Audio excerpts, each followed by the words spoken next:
ठीक है, तो गामा रेस के बाद लिखिए एक्स रेस।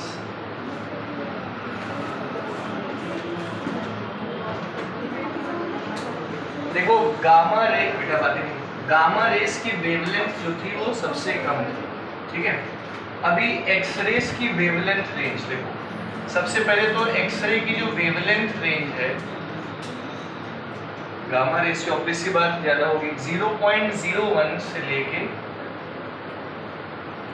10 नैनोमीटर। वो एंगस्ट्रॉम में लिखवाई थी कि नैनोमीटर लिखवाई थी? 0.01 0.1, अच्छा ये नैनोमीटर में है। 0.01 से लेके 10 नैनोमीटर, उसमें भी गामा रेज में भी ऊपर लिख लो चाहो तो 0.01 नैनोमीटर, ठीक है। इसी को 10 से मल्टीप्लाई कर दोगे तो वो बन जाएगा 0.1 से लेके 100 एंगस्ट्रॉम बन जाएगा, तो कोई दिक्कत नहीं है। चलो बने, तो वेवलेंथ हो गई इनकी। इनके डिस्कवरर कौन थे? डिस्कवरर थे रोएंटजेन, ठीक है, डिस्कवरर याद रखना है। चलो अब ये प्रोड्यूस कैसे होती है, इनका सोर्स क्या है?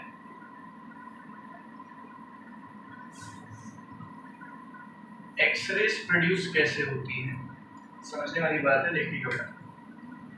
जब हाईली एनर्जेटिक इलेक्ट्रॉन बीम, क्या बोला मैंने, जब बहुत ज्यादा एनर्जी वाली क्या इलेक्ट्रॉन बीम आके किसी मेटल टारगेट से टकराती है,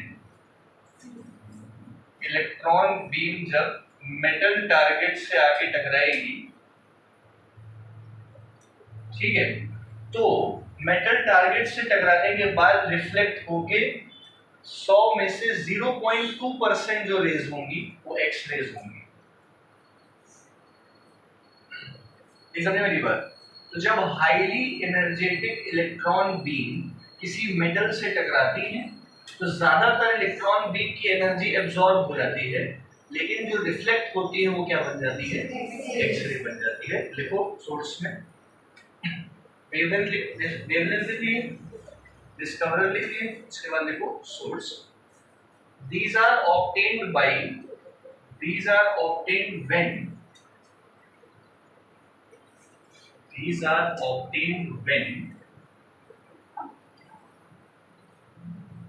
highly energetic electron beam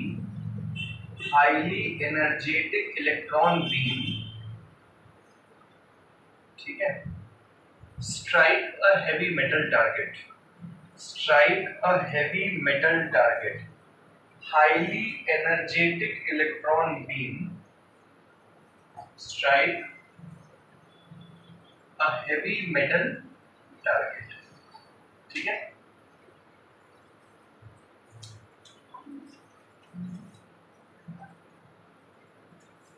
source हो गया, अब इनकी प्रॉपर्टीज लिखो।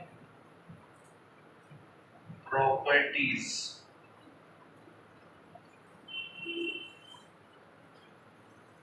जिस प्रकार गामा रेज फ्लोरेसेंस क्रिएट कर रही थी जिंक सल्फाइड स्क्रीन पे, एक्स रेज भी प्रोड्यूस करती हैं फ्लोरेसेंस। देखो एक्स रेज प्रोड्यूस फ्लोरेसेंस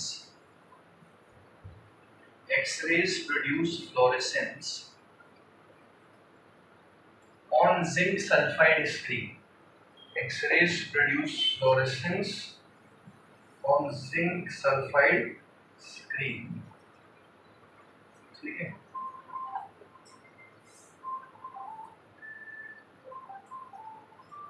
लिया।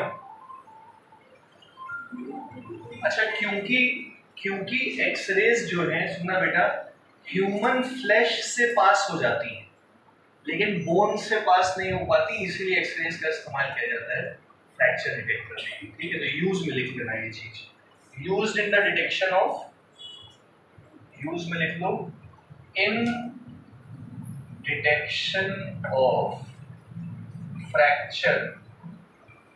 फ्रैक्चर्स इन बोन्स, तो सब जानते हैं, ठीक है।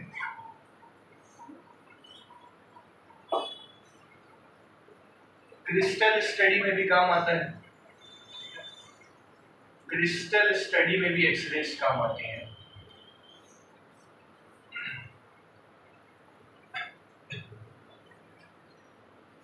समझ गए?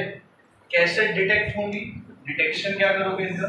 वही ये produce fluorescence on zinc sulphide screen, इनका डिटेक्शन भी यही है, produce fluorescence on zinc sulphide screen. Complexes की स्टडी करने के लिए एक्सरेज पास कराई जाती है उनसे, कई सारे कॉम्प्लेक्स कंपाउंड होते हैं इस स्टडी।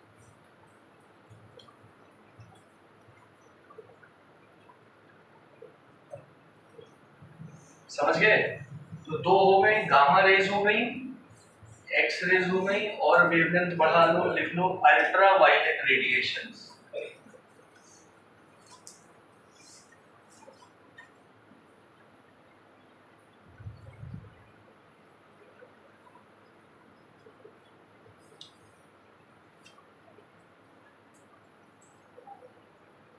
देखो भैया,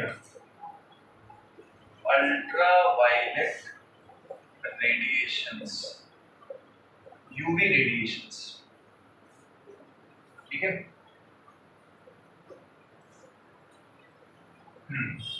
यूवी रेडिएशंस, फिर से वही चीज, पहले वेवलेंथ लिख लो, वेवलेंथ रेंज 10 से लेके 400 नैनोमीटर तक, 100 से लेके 4000 एंगस्ट्रॉम तक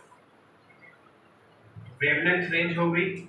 इनका डिस्कवरर रिटर, डिस्कवरर रिटर, ठीक है, सब आसान चीजें हैं। चलो भैया,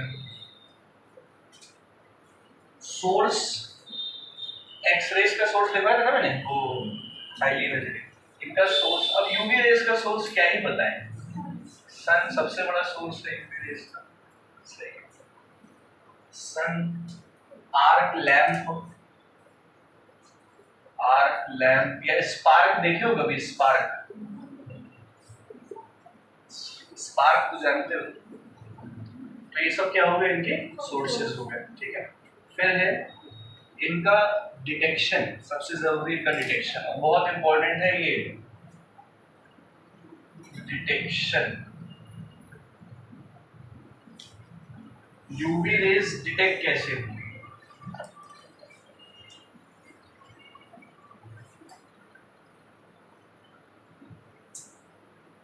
अपनी किताब में भी टिक कर लीजिएगा, कॉपी में तो हम लिखवा ही दे रहे हैं, ठीक है, वो क्या है सबके पास, देखो सबकी किताबों में डिटेक्शन लिखा होगा, बेटा किताब देखो, देखिए व्हेन, क्या लिखा है, when silver chloride solution is exposed to EM waves, जब सोडियम क्लोराइड के सॉल्यूशन को इलेक्ट्रोमैग्नेटिक वेव से एक्सपोज करेंगे, starting from red to the violet and and then beyond it, it is observed that from red to violet end the solution remains almost unaffected, but just beyond violet end the solution first turns violet and then finally it becomes dark brown or black।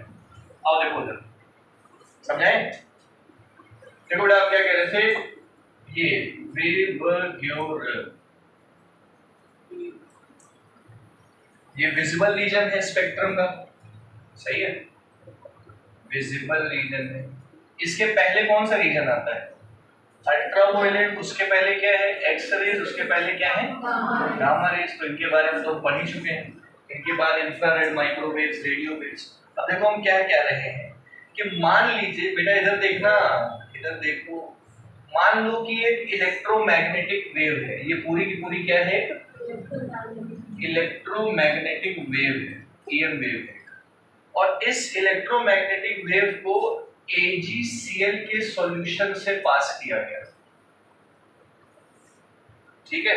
तो AgCl solution, silver chloride के solution से पास करने पे red and से violet and तक silver AgCl के solution में कोई सिग्निफिकेंट चेंज नहीं आया, कलर चेंज नहीं आया। From red to violet and no change in colour, of AgCl solution. लेकिन जैसे ही हम लोग वॉयलेट पे के बियॉन्ड गए, जैसे ही वॉयलेट के बियॉन्ड गए, पहले सॉल्यूशन जो है वो वायलेट से डार्क ब्राउन या फिर क्या हो गया, ब्लैक। वॉयलेट से डार्क ब्राउन या फिर क्या बन गया, तो डार्क ब्राउन या ब्लैक आ जाने, कलर हो जाने से डिटेक्ट हो गया कि यहाँ कोई ना कोई विजिबल रीजन के अलावा कोई रीजन मौजूद है, जिसे क्या नाम दिया गया, अल्ट्रावायलेट रीजन। ठीक बात है। तो क्या लिखोगे इसमें, समझ गया ना क्या कह रहे हैं? रेड से वॉयलेट एंड तक कोई भी कलर में चेंज नहीं आया, लेकिन बियॉन्ड वॉयलेट जाते ही कलर वॉयलेट से डार्क ब्राउन या क्या हो गया, AgCl सॉल्यूशन। लिख लो, ये किताब में लिखा हुआ है एग्जैक्टली सेम चीज। क्या कर लिखवा दें, लिख लो अभी। तेरी अरे तो हार्दिक आदमी है, मुझे बढ़िया सोता ही नहीं है। देखो, when sodium chloride solution is exposed to EM waves, when sodium chloride solution, silver chloride solution is exposed to EM waves,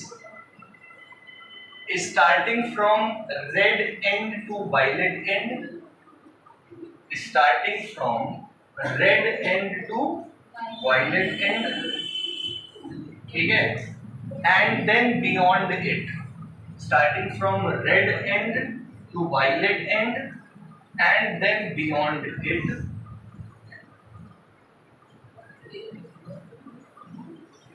it is observed that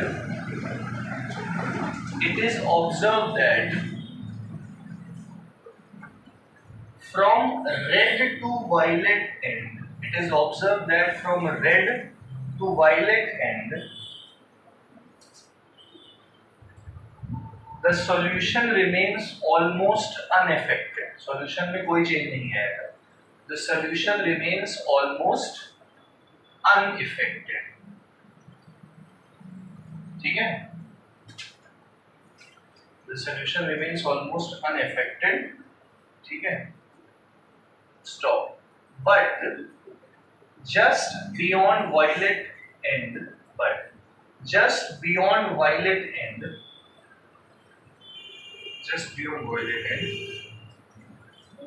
solution first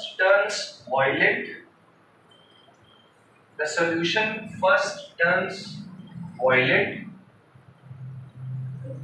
ठीक है, and then dark brown और black. पहले violet बनेगा, फिर dark brown या फिर क्या बन जाएगा, black बन जाएगा. dark brown और सही है, कोई समस्या नहीं. ये डिटेक्शन हो गया. तो जो ब्लैक बना, डार्क ब्राउन या ब्लैक बना, वो कौन सा रेडिएशन है, यूवी.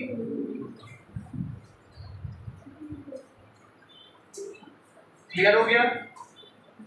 लिखना है, अरे लिख लीजिए.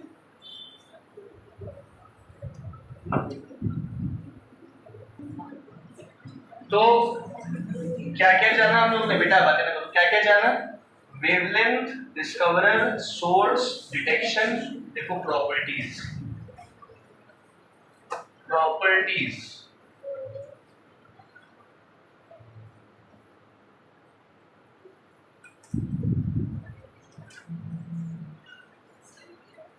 बातें नहीं. Properties of UV radiations.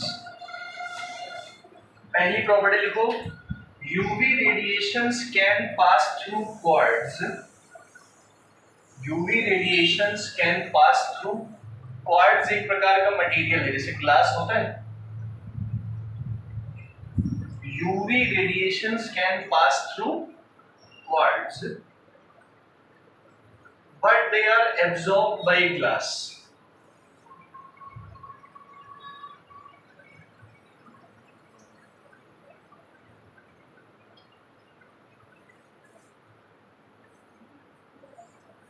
समझिएगा बेटा, यूवी रेडिएशंस क्वार्ट्ज से तो पार हो जाएंगी, लेकिन अगर ग्लास से टकरा गई तो ग्लास उनको क्या कर लेगा, तो अगर हम लोग एक क्वार्ट्ज का प्रिज्म बनाएं और एक ग्लास का प्रिज्म बनाए, तो ग्लास के प्रिज्म का इस्तेमाल मत करना यूवी रेडिएशंस को ऑब्टेन करने के लिए, क्योंकि ग्लास उसको क्या कर देगा, एब्सॉर्ब, और क्वार्ट्ज उसको पार कर देगा। नहीं समझ पाए क्या कहना चाह रहा है? तो ये क्वेश्चन बनता है, why is quartz prism used and not glass prism for the detection of UV rays? Because glass absorbs UV radiation. आगे समझ में? ये सीधा सॉल्व हो गया। फिर बाकी प्रॉपर्टीज तो कॉमन है, स्पीड ऑफ लाइट से ट्रेवल करेंगी, है ना, और उसके बाद ये यूवी रेज अर्थ के एटमॉस्फेयर के अंदर आ जाती है ना, स्कैटर कर जाती है ना, लॉज ऑफ रिफ्लेक्शन और रिफ्लेक्शन फॉल, बाकी सारे की सारी प्रॉपर्टीज वही हैं। ये भी जिंक सल्फाइड में फ्लोरेसेंस प्रोड्यूस करेगी, लिख लो, they also produce fluorescence of zinc sulphide, इसलिए बाकी सब कॉमन प्रॉपर्टीज ही हैं ईएम वेव्स की।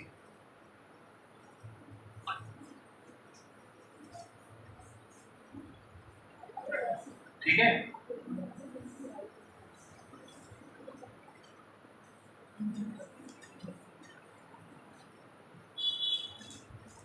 चलिए। अच्छा, अल्ट्रावायलेट रेडिएशंस अगर ज्यादा हो जाएं तो स्किन कैंसर हो सकता है, सुनना का बेटा, ठीक है भाई। जैसे ये अर्थ है और अर्थ के चारों ओर क्या है, ओजोन लेयर है। अब सन रेज जो है अगर एक ही जगह पे खूब इंटेंसिटी से जो है पड़ रही है, तो वहां पे ओजोन डिप्लीजन हो सकता है। ओजोन डिप्लीजन पॉल्यूशन की वजह से होता है, सीएफसीज क्लोरोफ्लोरोकार्बन की वजह से होता है, बहुत सारे कारण हैं ओजोन के डिप्लीजन, ठीक है। अब अगर ओजोन डिप्लीट हो जाएगा तो यूवी रेज जो है डायरेक्टली जो है बिना फिल्टर हुए अर्थ तक पहुंचेंगी, और अर्थ तक पहुंचेगी डायरेक्ट। तो अगर मान लीजिए आपको डायरेक्ट यूवी रेज मिलती हैं, ठीक है, तो आप अगर उससे डायरेक्टली एक्सपोज हो तो आपको स्किन कैंसर्स हो सकते हैं, ठीक है। तो ये इनका हार्मफुल इफेक्ट हो गया, ठीक है, लिख लो, UV rays can cause skin cancer.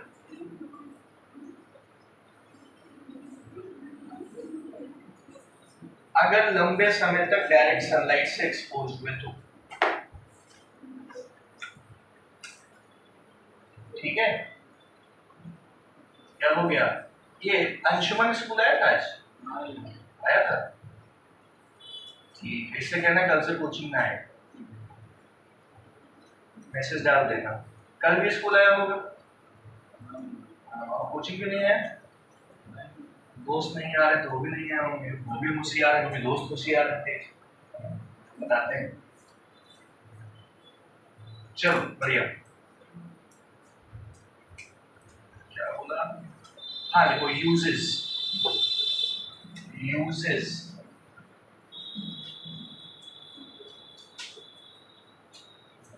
देखो, आप लोग देखते होंगे कि धूप में रख देने से जर्म्स मर जाते हैं चीजों में, तो स्टेरिलाइज करने के काम आता है, ठीक है। देखो, फॉर स्टेरिलाइजिंग एयर या सर्जिकल इक्विपमेंट्स, किताब में लिखा हुआ है, फॉर स्टेरिलाइजिंग एयर या सर्जिकल इक्विपमेंट्स।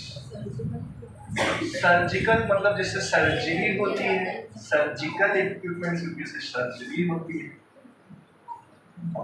ठीक है। अरे मतलब अगर आप किसी का ऑपरेशन कर रहे हैं तो साफ सुथरी चीजों से ही तो करेंगे। तो एक क्या होता है कि धूप में नहीं रखते हैं, ऑब्वियसली बात है, डॉक्टरों के पास आजकल नए नए इक्विपमेंट्स हैं, तो उनके पास एक डब्बा होता होगा, वो डब्बा जो है यूवी रेस प्रोड्यूस करता होगा और सर्जिकल इक्विपमेंट्स को उसके अंदर रख के उनको स्टेरिलाइज किया जाता होगा, फिर ऑपरेशन किया जाता होगा, या कुछ भी, नहीं समझे। दूसरा यूज देखो, for detecting the purity of gems, for detecting the purity of gems, egg, ghee. Gems मतलब कैडबरी जेम्स नहीं, रूबी, एमराल्ड, इन सब के बारे में बात हो रही है। For detecting the purity of gems, eggs, ghee. अंडे की प्योरिटी कौन नापता है? तो हम लोग ऐसे ही खा लेते हैं, क्यों दीपक? नहीं खाते? क्या खाते हो? अंडा तो भैया सेहत के लिए अच्छा है? नहीं होता है बेटा। हम लोग कितने अंडे खाते होंगे? ज्यादा से ज्यादा 2 3 4। अब उसमें क्या ही व्हाइट देखें, क्या ही येलो देखें, उसमें फैट होता होगा। लेकिन खाने जैसे जो 20 40 अंडे खा रहा है तो वो उतना फैट देखे भी। हम लोग 2 अंडे खाने वाले आदमी क्या फैट देखे? थोड़ा बहुत फैट वहीं से मिल रहा है, दुबले पतले वैसे ही। देखो, इन प्रोड्यूसिंग विटामिन डी, ठीक है। तो भैया ये 3 विटामिन डी तो जानते ही हो, धूप में बैठो विटामिन डी मिलेगा। क्या करोगे उससे विटामिन डी का?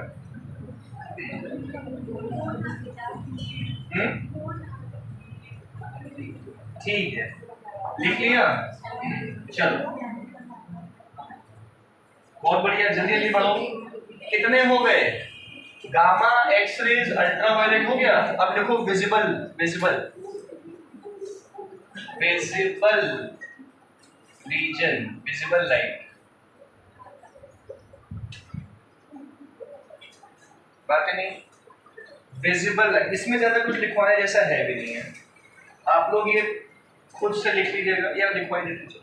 सबसे पहले तो वेवलेंथ 400 नैनोमीटर से लेके 800 नैनोमीटर या 4000 एंगस्ट्रॉम से लेके 8000 एंगस्ट्रॉम, दोनों ही पता होना चाहिए आपको। ठीक है, 4000 एंगस्ट्रॉम से 8000 एंगस्ट्रॉम, ठीक है। और क्या इनको भैया, ऑब्वियस सी बात है, न्यूटन ने डिस्कवर किया। डिस्कवरर कौन है इनके? न्यूटन भैया। अब विजिबल, विजिबल लाइट के सोर्स हमको दीपक बताएंगे। दीपक, विजिबल लाइट के सोर्स बोलो। बल्ब, टॉर्च, और बोलो मोबाइल, है ना? इसमें क्या लिखोगे? बहुत बढ़िया। डिटेक्ट कैसे करोगे? सबसे बड़ा सवाल है, विजिबल लाइट को डिटेक्ट कैसे करोगे? दिख रही होगी या फिर इसके प्रेजेंस में बाकी चीजें दिखेंगी। आप लोग हमें क्यों दिख रहे हो? लाइट है, अंधेरा कर देगा, है ना? सनलाइट भी है। कहने का मतलब है इसकी प्रेजेंस में चीजें दिखती हैं, बस यही इसका रीजन है। यूज क्या लिखोगे? इसकी प्रेजेंस में चीजें दिखती हैं।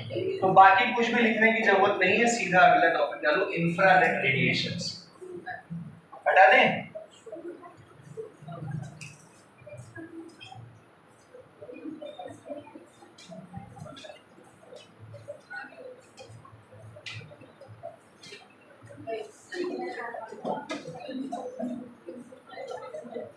देखो, इंफ्रारेड रेडिएशंस, चलो भैया सबसे पहले तो वेवलेंथ रेंज। वेवलेंथ जो है इनकी 8000 एंगस्ट्रॉम से 10 की पावर 6 एंगस्ट्रॉम तक जाती है। 7 और 800 नैनोमीटर हुआ। 800 नैनोमीटर से 10 की पावर 6 नैनोमीटर तक जाएंगे। सही है? चलो ठीक है। इनको किसने बनाया था दीपक? किसने इस डिस्कवर किया था दीपक? विलियम हर्शल ने। ठीक है, विलियम हर्शल ने। समझ गए? बहुत बढ़िया।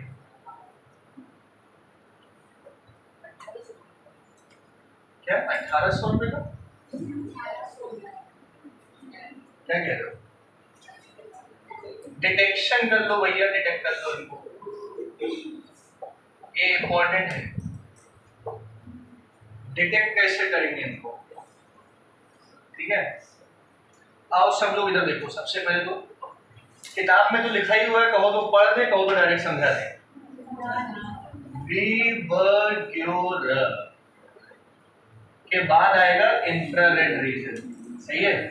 इधर देखो अब सब लोग, आप लोगों ने थर्मोपाइल का नाम सुना है? अच्छा, आप लोगों ने ब्लैक एंड बल्ब थर्मोमीटर का नाम सुना है? ब्लैक एंड बल्ब थर्मोमीटर, ऐसा थर्मोमीटर जिसका बल्ब ब्लैक है। Black and bulb thermometer 8th या 7th में वो करता था, ठीक है, फिलहाल समझिएगा बेटा। ब्लैक एंड बल्ब थर्मोमीटर को हम लोग ईएम वेव से पास करेंगे तो वॉयलेट एंड से रेड एंड तक थर्मोमीटर के टेम्परेचर में बहुत ज्यादा सिग्निफिकेंट राइज नहीं होगा। जब ब्लैक एंड बल्ब थर्मोमीटर को ईएम रेडिएशन से ईएम वेव से पास करेंगे तो वॉयलेट एंड से रेड एंड तक ले जाने में थर्मोमीटर के टेम्परेचर में बहुत ज्यादा राइज नहीं आएगा, मैं देखो बेटा। लेकिन रेड एंड के बियॉन्ड जाते ही टेम्परेचर सिग्निफिकेंटली बढ़ जाएगा, जो कि बताता है कि कुछ ना कुछ गर्म जगह है, जो कि इंफ्रारेड रेडिएशन। नहीं समझ में आया?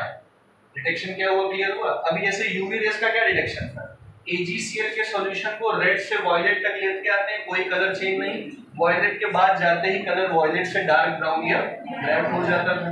ब्लैक एंड बल्ब थर्मोमीटर को वॉयलेट एंड से रेड एंड तक ले जाने में टेम्परेचर में बहुत राइज नहीं आएगा, लेकिन बियॉन्ड वॉयलेट जाने पे टेम्परेचर बढ़ जाएगा, मतलब कुछ ना कुछ गर्म रीजन मौजूद है, जिसे क्या कहा जाता है, हाँ यही इसका डिटेक्शन हो गया।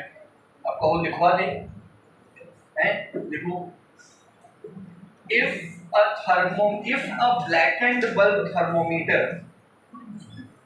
if a blackened bulb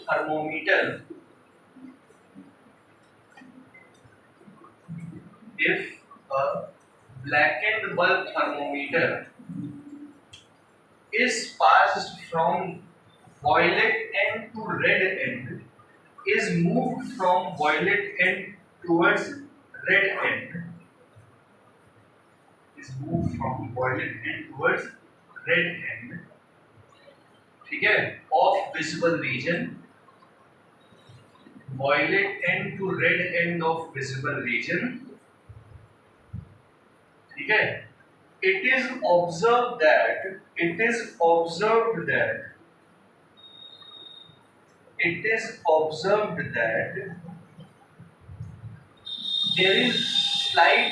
is a slight increase in temperature, yeah, there is a very slow increase in temperature, rise in temperature, there is a very slow rise in temperature, ठीक है।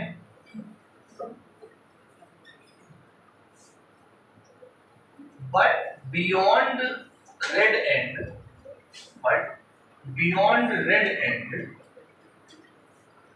the temperature rises significantly.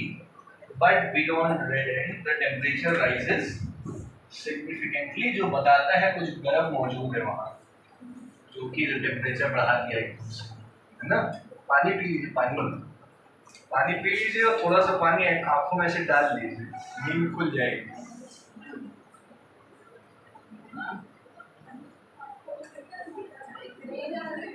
है mister been बन जाइए, वो 2 तीलियां साथ रखा कीजिए आप लोग, माचिस की ऐसे लगा लिया कीजिए। कहाँ बेटा लक्ष? पानी, हाँ हाँ तुम भी पानी भर। चलो ये आ गया सबको समझ में? ठीक है, तो डिटेक्शन हो गया। इसके बाद लिखो प्रॉपर्टीज। अच्छा सोर्स नहीं बताया ना, सोर्स लिख लो, सोर्स। अरे वो एक तो रिमोट कंट्रोल में होता है ना, लेकिन वो मत लिखना। आप लोग रेड हॉट आयरन, बेटा देखो रेड हॉट आयरन, कभी लोहा जलता गर्म लोहा देखे हो तो वो इंफ्रारेड रेडिएशंस निकालता है। पहले बचपन में कहते थे कि मत देखो उसको, आंखों में दिक्कत हो जाएगी, है ना। तो क्या लिखोगे?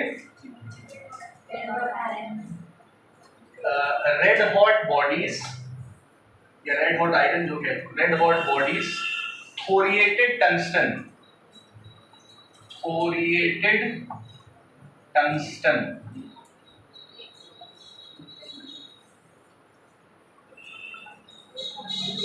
थोरिएटेड टंगस्टन, समझ गए? फिर लिखो प्रॉपर्टीज। ये सब चीजें याद कर लीजिएगा ना। देखो बेसिक प्रॉपर्टीज तो वही होंगी, जो कॉमन प्रॉपर्टीज होंगी वो तो सेम टू सेम होंगी। क्या होंगी? स्पीड ऑफ लाइट से ट्रेवल करेंगी, और रिफ्लेक्शन और रिफ्रैक्शन और रिफ्लेक्शन करेंगी, इलेक्ट्रिक मैग्नेटिक फील्ड का कोई असर नहीं होगा। ठीक है, तो ये सब चीजें तो आप कर ही लोगे। मेन चीज देखो इसमें,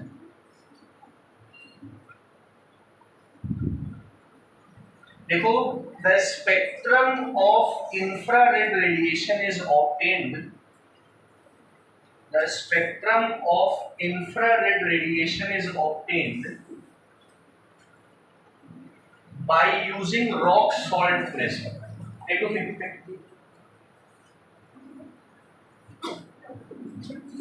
क्या बोला, the spectrum of infrared radiation is obtained by using rock salt prism।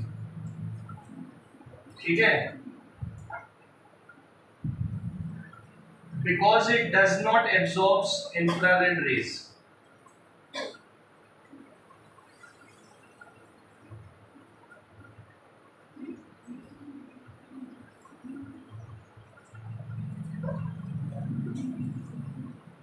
ठीक है, glass is not used because it absorbs, glass is not used because it absorbs infrared radiations. Glass का इस्तेमाल नहीं करते क्योंकि वो इंफ्रारेड रेडिएशंस एब्जॉर्ब कर लेता है। ठीक है,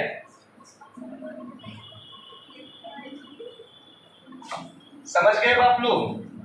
यूवी रेस को ऑब्टेन करने के लिए क्वार्ट्ज के प्रिज्म का इस्तेमाल करते हैं, ग्लास का नहीं करते। इंफ्रारेड रेडिएशंस को भी ऑब्टेन करने के लिए रॉक सॉल्ट प्रिज्म का इस्तेमाल करते हैं, ग्लास का नहीं करते। क्यों करते हैं, क्यों नहीं करते, आप समझ गए होंगे। ठीक है, इंफ्रारेड रेडिएशन से भी स्किन बर्न हो सकती है, स्किन बर्न्स हो सकते हैं, छाले निकल सकते हैं। फिलहाल वो लिखने की जरूरत नहीं, समझ गए।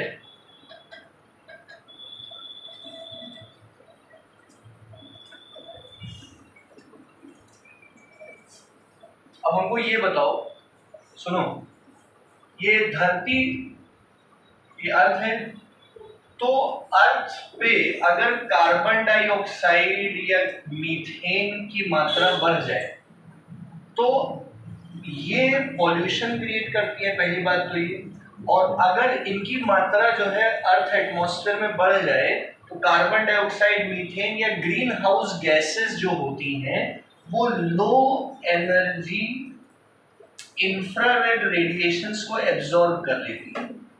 हमारे एटमॉस्फेयर में मौजूद CO2 उन्नति ठीक बेटा, है ना, हमारे एटमॉस्फेयर में मौजूद CO2, मीथेन, ये लो एनर्जी इंफ्रारेड रेडिएशंस को क्या करती हैं, एब्जॉर्ब करती हैं। और इंफ्रारेड अगर कहीं एब्जॉर्ब हो गए तो उस जगह का टेम्परेचर बढ़ जाएगा, गर्मी हो जाएगी, इसीलिए ग्लोबल वार्मिंग हो रही है ना। आजकल तो उन्होंने कह दिया ना, UN वाले ने, ग्लोबल बॉइलिंग हो रही है, और नहीं हो रही है ना। पढ़े हो ना ये चीज तो, है ना। क्यों बेटा, अब तो 420 भी नहीं कहलाओगे, पता है कि नहीं पता है दीपक। अब चोरी करके आप 420 ही नहीं करोगे, धारा बदल गई है। तो इसी तरीके से ग्लोबल वार्मिंग को भी ग्लोबल बॉइलिंग कहा जाएगा, बहुत गर्मी हो रही है। देखो property, uses of infrared radiations, uses of infrared radiations।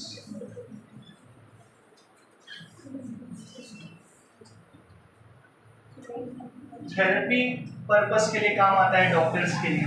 ठीक है, देखो for therapeutic purpose for doctors, for therapeutic purpose bye doctors, doctors इस्तेमाल करते हैं थेरेपी में। ठीक है, रात में फोटोग्राफी करने के लिए इंफ्रारेड रेडिएशंस का रेस का इस्तेमाल किया था। देखो for photography night, for photography at night, comma in fog and mist. Photo रात में फोटोग्राफी करनी हो, जिनको ज्यादा शौक रहता है, फॉग में करनी हो, मिस्ट में करनी हो, धुंध में, है ना, तो भी इंफ्रारेड रेडिएशंस काम आते हैं। ठीक है, क्योंकि इंफ्रारेड रेज इनसे आसानी से पेनिट्रेट होकर आपकी बढ़िया फोटो खींचेंगे। आईफोन तो ये सब सुविधाएं देता है, तो महंगा होता है ना। आईफोन में ये सब सुविधाएं पहले से होती है। जैसे वीवो में रात में फोटो खींचो तो अंधेरा अंधेरा कायम रहेगा, है ना। और एप्पल से स्पेशल उसका कुछ कैमरे का नाटक करके इंफ्रारेड रेडिएशंस पास करोगे तो बढ़िया फोटो आएंगे एकदम। है आईफोन किसी के पास है यहाँ से? तेरे हाथ से आईफोन है? अच्छा भैया, बहुत बढ़िया। चलो क्या लिखा हम लोगों ने? For photography in night, fog and. क्यों क्यों इस्तेमाल करते हैं? देखो,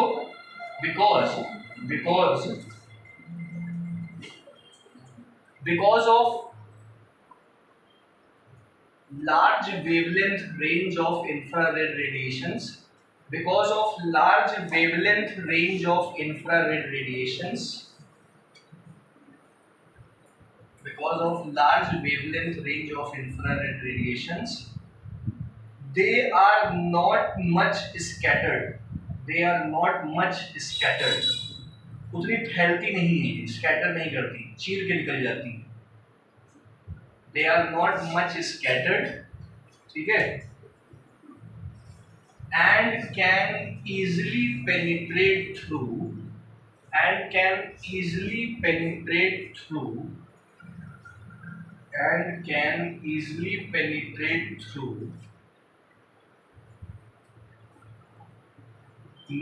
fog mist, and can easily penetrate through fog and mist। नहीं समझ पाए मेरी बात? हम क्या कहना चाह रहे हैं? वेवलेंथ ज्यादा होने से ये फैलती कम है, स्कैटर कम होती है, जिससे ये क्या कर जाती हैं? पेनिट्रेट कर जाती है, जिससे बढ़िया पिक्चर आती है। सही है। फिर इसका इस्तेमाल कहाँ होता है? वॉर सिग्नल्स में, ड्यूरिंग लिखो, यूज्ड एज वॉर सिग्नल्स। भाई वेवलेंथ ज्यादा है तो दूर से भी सिग्नल भेजोगे तो पहुंच जाएगा, वॉर सिग्नल्स की तरह काम आएंगे। समझ गए? लाल या इंफ्रालाल। सही है। इंफ्रारेड का इस्तेमाल इसलिए करते हैं ताकि वो कोई और देख भी ना पाए, जहां जानी वहीं डिटेक्ट हो। सही है?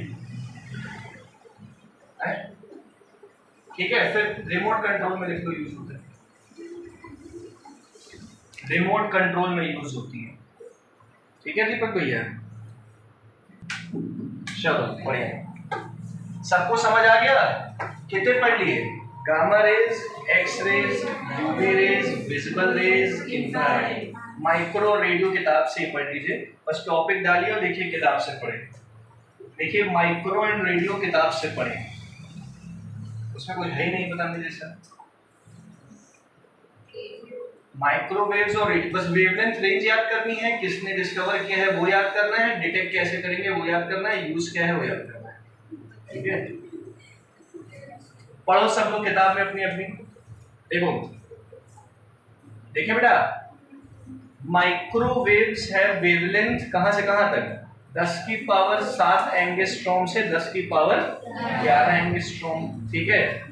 माइक्रोवेव्स सोर्स देखो, these waves are produced by electronic devices such as crystal oscillators। घरों में माइक्रोवेव है? हाँ, तो बहुत बढ़िया वहीं से। ठीक है। फिर इस्तेमाल कहाँ होगा? कुकिंग पर्पस में, ठीक है, सैटेलाइट कम्युनिकेशन में, और क्या लिखा है? एटॉमिक एंड मॉलिक्यूलर स्ट्रक्चर को एनालाइज करने में। तो यूज पढ़ लिया, सबको आगे समझ में। फिर पढ़ो रेडियो वेव्स। 10 की पावर 7 एंगस्ट्रॉम से 10 की पावर 11 एंगस्ट्रॉम। 10 एंगस्ट्रॉम विस्प्रिंट। ठीक है, 10 एंगस्ट्रॉम तो बेटा 400 से भी कम हो गया विजिबल से। फिलहाल देखो, कोई बात नहीं, सब लोग रेडियो वेव्स पढ़ लो। These are waves of longest wavelength. Radio waves की वेवलेंथ सबसे ज्यादा होगी, कहां से कहां तक वेवलेंथ दिख रही है? They have wavelength above 10 metre. 10 metre से भी ज्यादा वेवलेंथ होती है इनकी, और ये सारी प्रॉपर्टी शो करेंगी जो ईएम वेव शो करती है। ईएम वेव की क्या क्या प्रॉपर्टी थी? मीडियम नहीं चाहिए, स्पीड ऑफ लाइट से चलेंगी, रिफ्लेक्शन रिफ्रैक्शन करेंगी, इलेक्ट्रिक मैग्नेटिक फील्ड का कोई असर नहीं पड़ेगा, यही सब बातें। समझे गुप्ता जी? डिस्कस कर लो पहले बातें। रेडियो वेव्स देखो, यूज बेटा यूज कहाँ यूज होंगी रेडियो वेव्स? रेडार कम्युनिकेशन में, रेडियो में, टेलीविजन में, है ना? वो जो रेडियो सुने हो कभी? रेडियो एफएम एएम, ठीक हो, खत्म हो गया जी? तो कर लोगे ना? ये लास्ट वाला कटा है क्या? नहीं। सभी लोग ये एक्सरसाइज 6B खोलो, ठीक है? जरा क्वेश्चन देख लो एक बार इसके।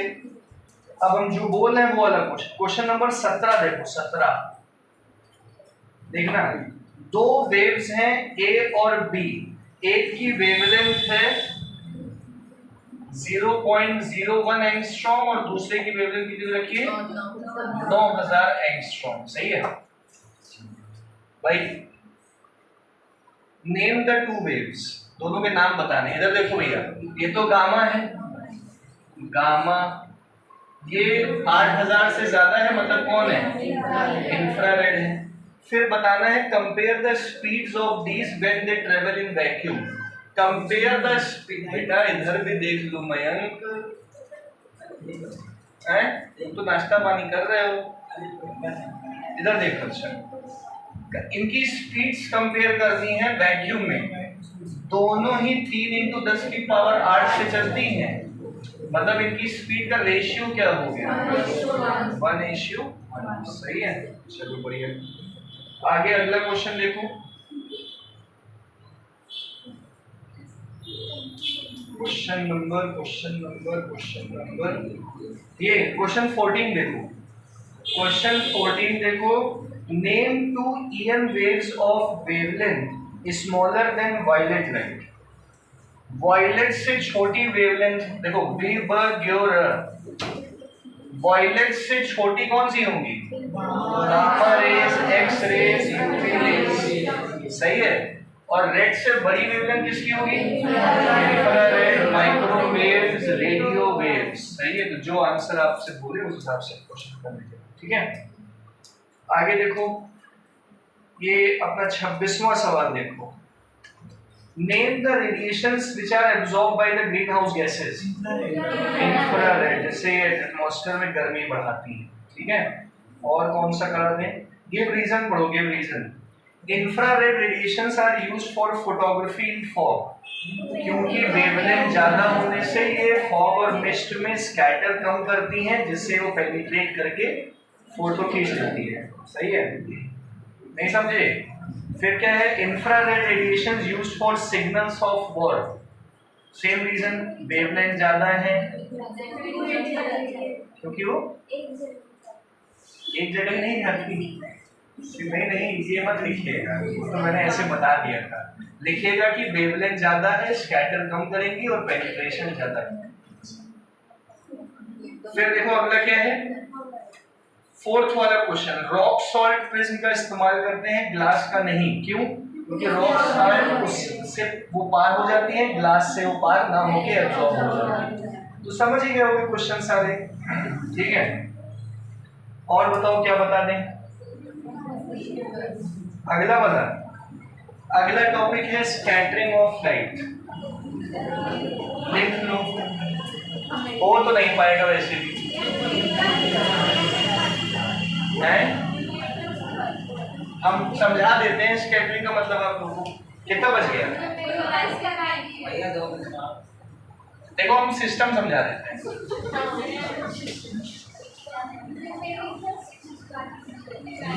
न्यूमेरिकल्स कहाँ? न्यूमेरिकल्स है, अरे वो v equal to f lambda लगाना है। दोनों पे v इक्वल्स टू क्या लगा दीजिएगा? वेलोसिटी दी होगी, लैम्डा दिया होगा, फ्रीक्वेंसी पता करना होगा। पहले कराया था, पहला वाला चैप्टर एक्सरसाइज था, उसमें करा दिया था। देखो स्कैटरिंग का मतलब क्या होता है आप सबको बता दें। देखा बेटा, जैसे हमारे एटमॉस्फेयर में कौन मौजूद है? वाटर वेपर्स या डस्ट पार्टिकल मान लो मौजूद। बात समझ रहे हो क्या कहना चाह रहे हैं? हमारे ही देखो भाई साहब, उड़ा उड़ा उड़ा। देखो हमारे एटमॉस्फेयर में कौन मौजूद है दीपक? यहाँ पे डस्ट पार्टिकल्स या ह्यूमिडिटी है तो वाटर वेपर मौजूद होगा। अब होगा क्या कि मान लो बारिश हुई, क्या हुई? बारिश होने के बाद हल्का सा एटमॉस्फेयर में नमी आ जाता है ना, वाटर वेपर आ जाते हैं ना, छोटे छोटे पार्टिकल्स आ जाते हैं ना। अब वो वाटर वेपर्स क्या होंगे, जब धूप निकलेगी, बारिश के बाद क्या निकलेगी? धूप निकलेगी, तो सन रेज जो है आएंगी और वो छोटे छोटे पार्टिकल्स ऑफ वाटर के अंदर, वाटर वेपर के अंदर वो धूप एंटर करेंगे। लाइट जो है वो पार्टिकल्स क्या करेंगे? एब्जॉर्ब करेंगे, और एब्जॉर्ब करने के बाद टोटल इंटरनल रिफ्लेक्शन कराने के बाद वो बाहर निकाल देंगे लाइट को। मान लो ये एक वाटर वेपर है या डस्ट पार्टिकल, उसने लाइट को क्या किया? पहले तो एब्जॉर्ब किया, टोटल इंटरनल रिफ्लेक्शन किया और लाइट को क्या कर दिया? वापस। तो लाइट का एब्जॉर्ब होना और वापस निकल जाना क्या कहलाता है? Scattering. The absorption and then re-emission of light, छोटे छोटे पार्टिकल्स से, इसको स्कैटरिंग कहते हैं। और इसी स्कैटरिंग की वजह से आसमान में क्या बनता है? रेनबो बनता है, वेव की ओर से। बात समझ में आ रही कि नहीं आ रही है? अगर ये हम लोग को पढ़ना है पूरा डिटेल, जैसे अब मून पे जाओगे, मून पे एटमॉस्फेयर नहीं है, मून पे क्या नहीं है? तो सन रेज अगर पड़ेंगी भी तो एब्जॉर्ब नहीं होंगी, और एब्जॉर्ब नहीं होंगी तो रिफ्लेक्ट बैक, मतलब री-एमिट नहीं होंगी, जिससे स्कैटरिंग नहीं होगी। इसलिए वहां का आसमान नीला नीला नहीं है, वहां क्या है? सब काला काला है, कोई एटमॉस्फेयर नहीं है। समझ लो क्या कहना चाह रहे हैं? वहां स्कैटरिंग नहीं होती है। हमारा आसमान नीला नीला है, तो आसमान नीला नीला क्यों है? ये सब स्कैटरिंग की वजह से है। ये सब हम लोग को डिटेल में पढ़ना है।